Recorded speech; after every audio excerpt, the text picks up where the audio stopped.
Hey everyone, I have a list of openings that I'm thinking of covering, and from Gambit is one of them, and I'm just going in like the order that these openings are, and this is something that you probably won't uh, have to encounter in long games, but it's still good to know a little bit about. It's fairly famous anyway. So white starts with f4, the bird's opening, and then black plays e5. Here white can go to the king's gambit by playing e4, but if white accepts the pawn, then black has to choose between d6 or knight c6. If black plays knight c6, which is not the main move, d6 is the main move, then knight c3 is good. If black takes on e4, then white can just play e4 and follow up with d4, because if white plays knight f3, then what would you play as black? How would you exploit some weaknesses in white's position? The move is g5. Here black is comfortable because he's threatening to kick this knight away, win the pawn, uh, maybe check with the queen, stuff like this.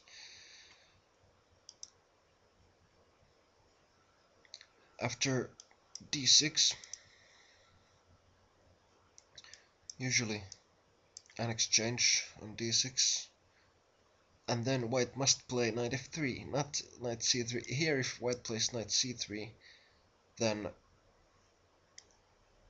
there's this trap, checkmate, sorry, check from h3, h4, then only move g3, and then you can play like this, and it's checkmate.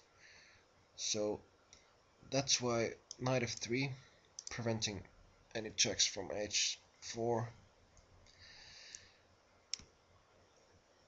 and then black has two alternatives: g5, like before, with the idea to drive away white's knight, or knight f6, threatening knight g4, and knight takes h2, sacrifice. G5 is known as the Lasker variation because he, I guess, first used it. Here, white can play just d4, and if g4, then knight e5. Note that if white goes to g5, then that leads to a piece sacrifice because black plays f5, and the next move he's going to play h6. So where is white's compensation? My computer suggests, for example, d5 or e4. Let's look at d5. h6, queen d4, okay, hitting the rook. Knight f6, renewing the threat. Check. And the knight actually got out of trouble, but oh, here goes the pawn. Check. Queen exchange. Oh, sorry. c4. And oh, knight c3.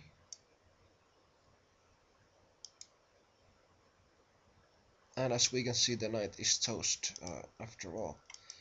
So that's quite risky to play knight g5 after this set of moves. So that's why I usually just knight e5, and then takes, knight c6, here knight c3, and then bishop e6. Note that if black takes the pawn now, then bishop f4, knight d5. That's why knight c3 was good, because this knight c5 is strong. It's threatening c7, and also knight can go to e4 from c3. I guess that's why it was notated with an exclamation mark. So king d8, protecting c7, and now white can take the f pawn, because yeah, he loses knight, but then he gets black's knight, so that's winning a pawn. So that's why bishop e6. I guess this is still the main line in the From's Gambit. Bishop f4, holding on to that pawn. Castle long. King e1, developing knight. e3, getting ready to develop the bishop. Knight g6, avoiding the exchange. And here, I don't know why international master Timothy Taylor gives rook to f8.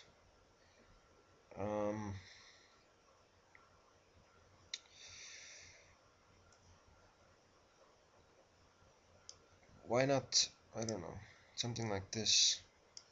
Okay, this pin could be maybe troublesome, and this is also a possibility, but bishop f6 is gonna come anyway, and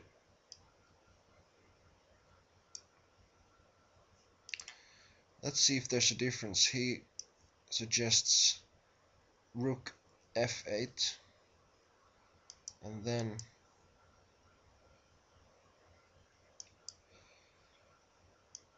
knight takes the e-pawn, and rook f1.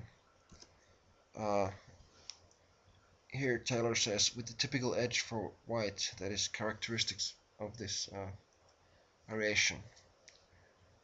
So he's not a fan of From's Gambit. Maybe he's trying to prove that it's totally unplayable, which I guess most grandmasters would agree on, but still, I don't know if he was trying to make bad moves for black to make it look even worse. Okay, and he also suggests simply g3 here. It's a little bit more sharp. And then if g4, then just knight h4. And here he gives a main line, knight e7, knight g6, takes, queen d3, knight c6, or if rook h5, then bishop g2, then if knight a6, then c3. So knight c6, c3, and here if knight c3, it's bad because black just wins this pawn. White can't take the knight because of bishop g3 check, winning the queen. Let me show you that. So it's check, and it's a discovered attack against the queen. So white has to deal with the check, and next move he's gonna lose the queen. So That's why knight c3 is bad. That's why c3 is better. And here bishop f5, because queen e7 and bishop d7 can be better for white.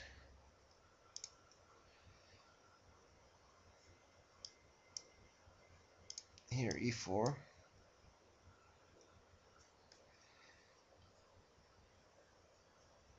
queen e7 pinning the pawn, bishop g2, castle long, bishop e3 just calmly developing, and here if rook to e8, then knight to d2, supporting that pawn, or if rook takes on h2, then king d1,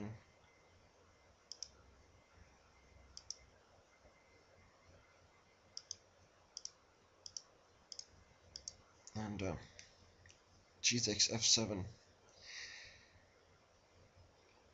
and this is good for white. If bishop d6, then for example just knight d2, an exchange here, and